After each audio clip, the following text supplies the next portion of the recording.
As a YouTuber, big or small, there's a couple things you need to accept. 1, people will not always like you. 2, you will have to either sacrifice or cut corners at some point, whether it's sacrificing your social life for the sake of making more videos, or simply that not everything you think of can go into one video. And finally, you have no control over your fate. Your fate is placed in the hands of the almighty algorithm. Their will shall stand uncontested. Their will defines what your fate shall be.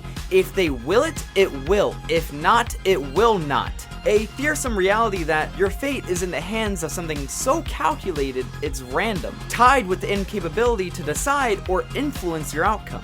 Yet, a blessed virtue it is for when it calls upon you. All this to say that the almighty algorithm has found its new champion. With a runtime of 46 minutes and 38 seconds, this video has been able to rack up a total of 1.8 million views at the time I'm writing this, 4 million views at the time I'm recording this. Simply titled Zeus vs. Adam, the most impressive thing about this is the fact that it's a manga video. Now, not to cut any of the manga channels out there short or anything, I love Tekken 101, it's the fact that this video is just the manga, cut up with background music playing. On top of all this, for context, this is the second fight in the series, literally chapters 7 through 12, so it's not like it's recommending a whole new series that just started. No, it's recommending a part where mostly everything is already pretty well established, and if you don't know any of the background, you're not going to know what's going on. Just like me. So sit back, turn off your favorite VTuber for a sec, and relax while I take you on the journey I and many others had with the Record of Ragnarok. So, there I was, lying down in bed, just waking up to the 2 p.m. sun shining through my window. I go and check my phone while I try to wake myself up, knowing that I have a day full of things I need to do. Edit some videos, work on some schoolwork, and maybe, just maybe, do some push-ups. Right before I get out of bed, I notice a video in my recommended feed. A video that was strikingly different from all the other VTuber recommendations I had. I look and I see the title, Zeus vs. Adam. It piqued my interest, but I look at the length of the video and saw that it was almost an hour long. Realizing that I've already slept in for 4 hours and, alas, I have a ton of work I need to get done, I decided to compromise and watch the entire thing in one sitting. But what I saw, I did not expect. Even though I was dropped into the middle of the series, knowing absolutely nothing about the characters or the situation, I still found myself slowly getting sucked into the story and the characters, to the point where, towards the end, I was rooting for Adam and really wanting him to win. I can confidently say that these are really well written fights. I'll get back to the other ones in a second, but for a fight to be so impactful that even without any context, it can still resonate with its reader is something else on its own. If we were to take the Ichigo vs. Aizen battle or the Naruto vs. Sasuke battle and strip it of all the context except the actual fight and the dialogue that happens in between, they would still be pretty interesting animation and power fantasy wise, but would they still be able to resonate with the reader? And I'm not the only one to feel this way. It's echoed throughout the comments section. A lot of people who watched this video weren't fans of the series prior. The only connection they have to the series is the fact that YouTube recommended it to them. So what is it exactly about the series that has caused it to suddenly blow up in popularity? Well, let's take a closer look at it. Record of Ragnarok, also known as Shuumatsu no Valkyrie, is a manga that takes place in a world where all throughout human history, the different gods from different religions come together every 1,000 years to decide humanity's fate. This time around, the gods aren't so willing to forgive humanity for their sins, seeing how humanity has no intention to repent as they continue to live in sin and destroy the earth. The gods regard these glorified apes as the most dangerous living cancer on earth, and vote to wipe them out and maybe even evolve a different animal this time. Right before they could do anything, the eldest sister of the 13 Valkyrie sisters, Brunhild, calls to allow humanity the chance to fight for their survival, known in Norse mythology as Ragnarok. Written as a joke clause in the Valhalla Constitution, Ragnarok in this case is a 1 versus 1 showdown between gods and mankind, with each side picking 13 individuals to represent their vanguard. The first to 7 wins win. This is a setup for the rest of the manga, amazingly done in 1 chapter. Now, any intellectual titan will know that there's no way that this setup can be done in only 1 chapter and not feel rushed or, yeah, no, it was done beautifully in 1 chapter that was 69 pages long. We'll talk about the actual specifics of what makes it succeed as a manga later. For now, let's just stick to the actual story. This manga has been able to get a lot of mileage out of, on paper, a pretty simple setup. I know I often say I don't want to spoil anything, but in this case, it's really important I don't spoil anything. Never have I watched or read something that had me so far off the edge of my seat, I stopped breathing. You can only read these fights for the first time once, and I don't want to take that away from you. Anyways, the fights are just so intense and so engaging to read that at certain points, you can see the outcome going either way, yet still be able to add new elements to the mix, changing the entire situation in a natural way, completely foregoing the common random power-up trope often seen in stories like this. Record of Ragnarok has been able to turn a situation around during a fight real quick without being like, Goku but monkey. It takes advantage of something that used to be very prevalent in Naruto: strategy. This is part of the reason why it's so engaging to read. The fight can go either way at any moment. It's set up in a way where the combatants are equal narrative-wise. When you have an overpowered villain like Madara, for the sake of the narrative, you know he will lose, so it's not about who will win, it's about how long till he loses. In the case of Record of Ragnarok, narratively, the humans might have the upper hand in the long run, which based on the gods and humans' reactions to the fights doesn't really seem to matter. But that doesn't mean every human will win, so it's able to, in a way, circumvent the issue of humanity is gonna win because they're the good guys. This lack of narrative interference allows you to actually go into the fight blind without being able to guess what will happen, making it all the more interesting with every development from either side feeling both impactful and meaningful to what will happen next. Another part of the reason why it's so engaging and entertaining is obviously the characters. I'm going to split this up as I want to talk about the characters, but I also want to talk about the interesting dichotomy between the fighters, as surprise surprise, it's not just fight after fight, there's a lot that actually goes into them. Let's get the most important thing out of the way. Who is best girl? I mean, there's not a lot to choose from, but that doesn't mean it's going to be simple, as there's a lot that goes, it's her, she's best girl. The only issue I have with best girl in this manga is her name. Her name in the translations I've seen is spelled Geir, so Geir? But since the 13 sisters are based on the actual Norse mythology of the Valkyrie, if we went with the Old Norse pronunciation of the Valkyrie, her name would be pronounced Gol, but this is a manga, so the original manga spells it like this, which is pronounced Giru. So we have 3 different names. May God have mercy on the dub writers if this gets an anime. Post-editing here.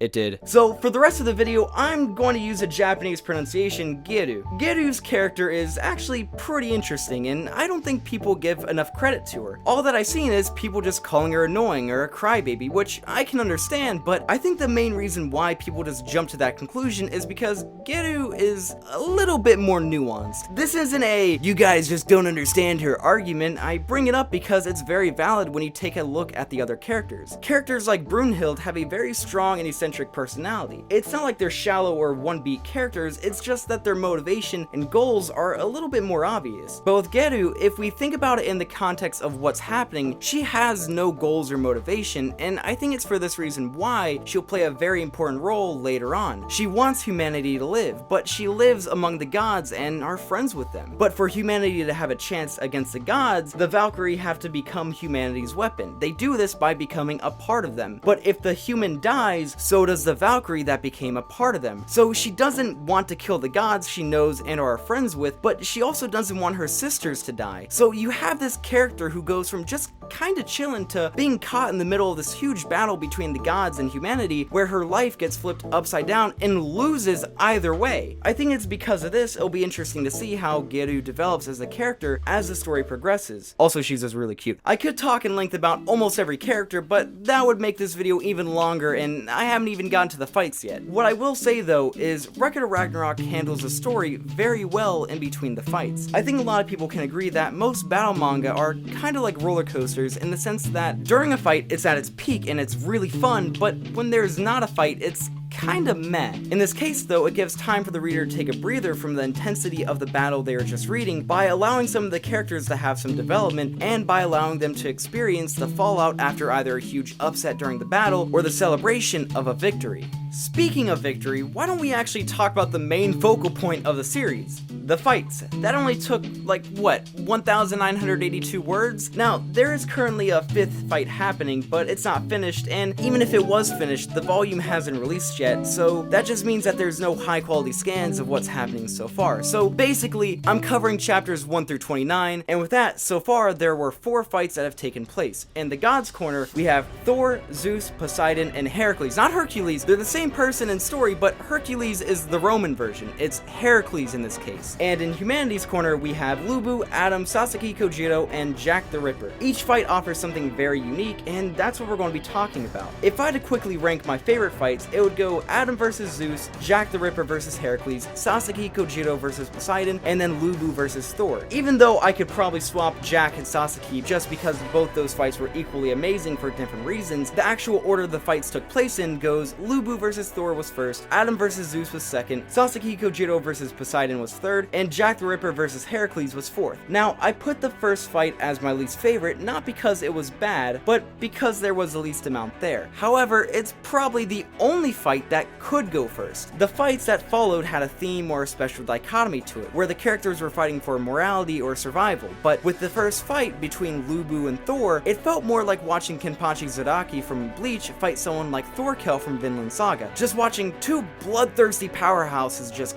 go at it. So it didn't reinvent the wheel of questioning what it means to be human, it just kicked the classroom door open, whipped its dick out and said, "I'm here, bitch." Which is exactly how it needed to start. This fight flung the story into motion and set a standard for the rest of the fights, a standard that will be easily surpassed by the ones that came after. So it's not that the first fight was bad, they just continued to get better. I mean, hey, if you don't care about the philosophy or deeper meaning behind some of the other fights, this one is right up your alley. The strongest human, Lubu, versus Thor, Nordic's strongest god, a battle to determine who can hold the title of the strongest. Honestly, that's a pretty fucking badass way to start off and get people interested. Moving on to my favorite fight, and the fight that is the reason why I'm making this video, Adam versus Zeus. It's very hard to explain why I love this fight so much without spoiling any of what actually happens during it. But this fight is creator versus creation. It's a very interesting dynamic, especially because of Adam's past. It wasn't the first time Adam has gone against the will of the gods, like when he lived in the Garden of Eden and took the bite of the apple of knowledge to live with Eve. Him going against the will of the gods the first time caused a lot of the gods to hate him the most. So to have Adam fight directly against the one who created him adds a whole new dynamic, as Zeus also fought against the ones who created him. So now it's his turn to fight against his creation.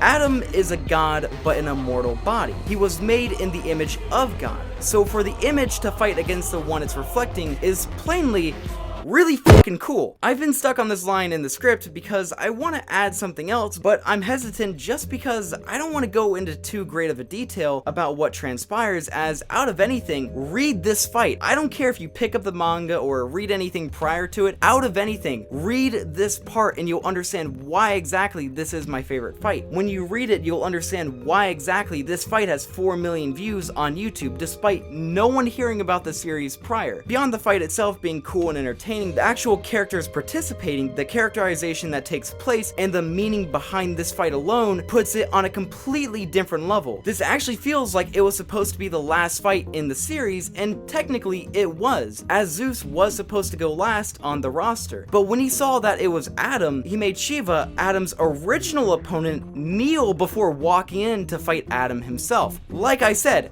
that's really fucking cool. The only other thing I can add is that Eve is easily best contender for best girl. I think Michelangelo can speak for all of us when he says, "Oh!"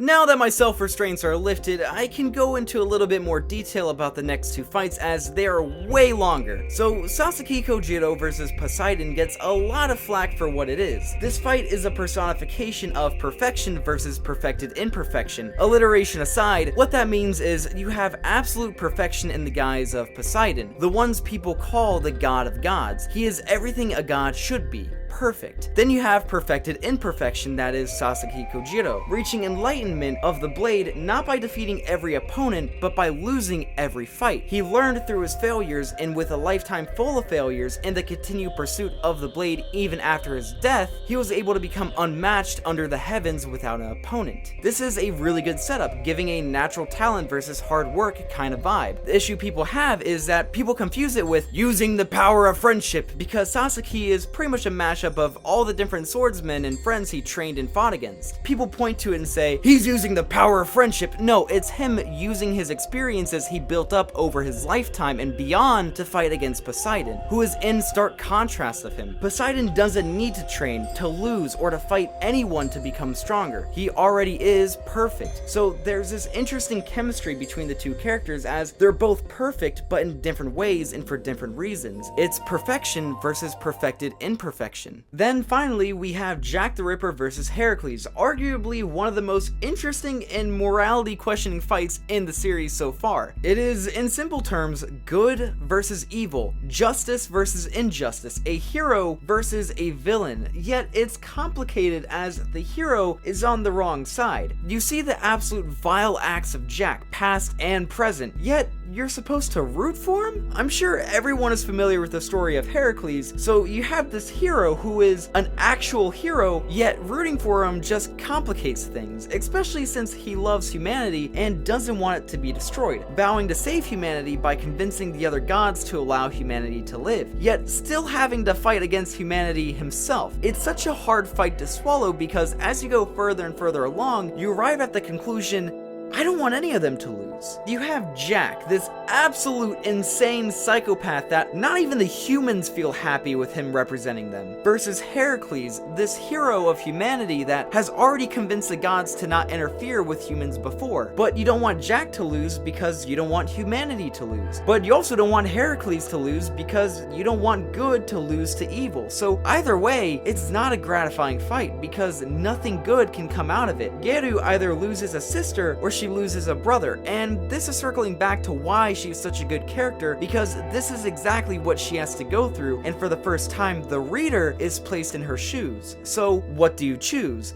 Malice over justice or morality over survival? I hope now you can begin to understand why these characters and fights are in a different league of their own. But moving on, what actually sets the manga itself apart from everything else? A good story and meaningful fights can only get you so far, so what exactly makes the Record of Ragnarok so successful? Record of Ragnarok has a monthly release, which typically nowadays is not the best type of release, just due to the sheer amount of manga available to read, unless the series in question has a dedicated fan base like JoJo's Bizarre Adventure, which also releases monthly. Your series isn't going to retain a lot of relevance after the initial drop of the new chapter, and it may be harder to gain the interest of newer readers. I'm not saying this is how it is for all monthly manga, nor that Record of Ragnarok hasn't struggled with this, but the sheer number of pages some of these chapters have, being upwards of 71 pages in a single chapter, that's more than enough to keep a reader's interest for a while after its release. But even when you do have your standard 30, 40, 50 page chapters, it never feels like you're getting shortchanged. I think there are two reasons for this. The first reason is being the sheer weight of almost every panel. I'm willing to say that there isn't a panel that doesn't in some way add weight to the fights. Just look at this panel with Jack the Ripper as he succumbs to the madness that lay dormant throughout his fight, and then that being met by a stern response from Heracles. And then the second reason being the flow of the panels and fights. One of the biggest hurdles artists have to face when drawing a battle manga is the actual movement of the fight. Some mangakas handle it better than others. I love Tokyo Ghoul and Attack on Titan, but sometimes I have no idea what the fuck I'm looking at. But when you read Record of Ragnarok, it feels like you're reading the storyboard for an episode. It showed 8 panels of Poseidon walking up the stairs. If I ripped everything but these panels and showed them to you one after another, you'd have a pretty consistent flow. Okay, well, you could argue that walking is pretty different from fighting. Okay, fine. Then let's look at panels from Thor versus Lubu. I'll even give it a handicap. Let's start from right after Thor threw his hammer and it returns to him. From the size in a scale comparison to Lubu, the velocity seen in the spin of Mjolnir, and the weight of Mjolnir felt by Thor and the reader as it drags Thor's body when he catches it, all for that momentum to be built up and then be redirected as Thor shifts his body to redirect it towards Lubu. All this was done in a total of 10 panels to showcase the shifting of momentum and the weight behind Mjolnir so it can be felt by the reader. That is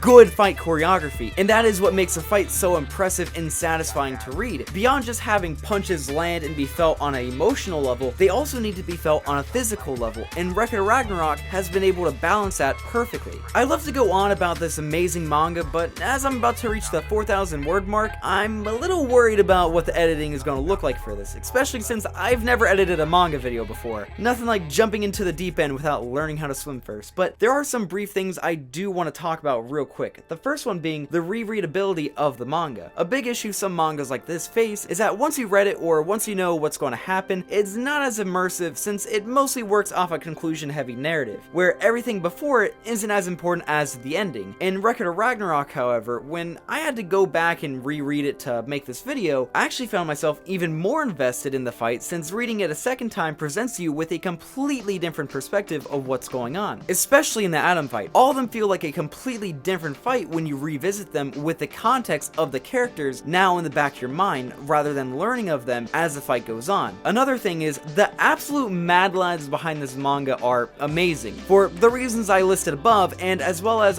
while I was writing this, I discovered that Lubu actually has a short spin-off manga about his life before the events of the main story, and they also redid the entire Adam vs. Zeus fight but in a game of Mahjong. So it's really cool how they took the time to do some little gags and side stories, as it really gives the manga some character. The other brief thing I want to mention is that there are two people who are currently working on animations for Record of Ragnarok. The first one is the guy on screen. He did some of the Adam vs. Zeus fight, and at the time I'm writing this is currently working on a Sasaki vs. Poseidon fight. Honestly, they're pretty well made and have been able to satisfy my need to see them animated until the anime comes out. The other one is this guy on screen. I haven't been able to find any of it, but they post a lot of updates and screen caps, so I can only assume they're going to upload it when it's finished, but from what I've seen so far, it's looking pretty good. Post-editing again, the anime got announced.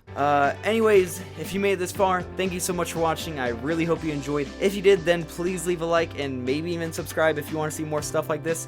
Make sure to follow me on Twitter. I post cool stuff on there. So if you haven't already, watch the anime. There's no anime. Post-editing, no anime yet. Read the manga. I'll see you in the next one.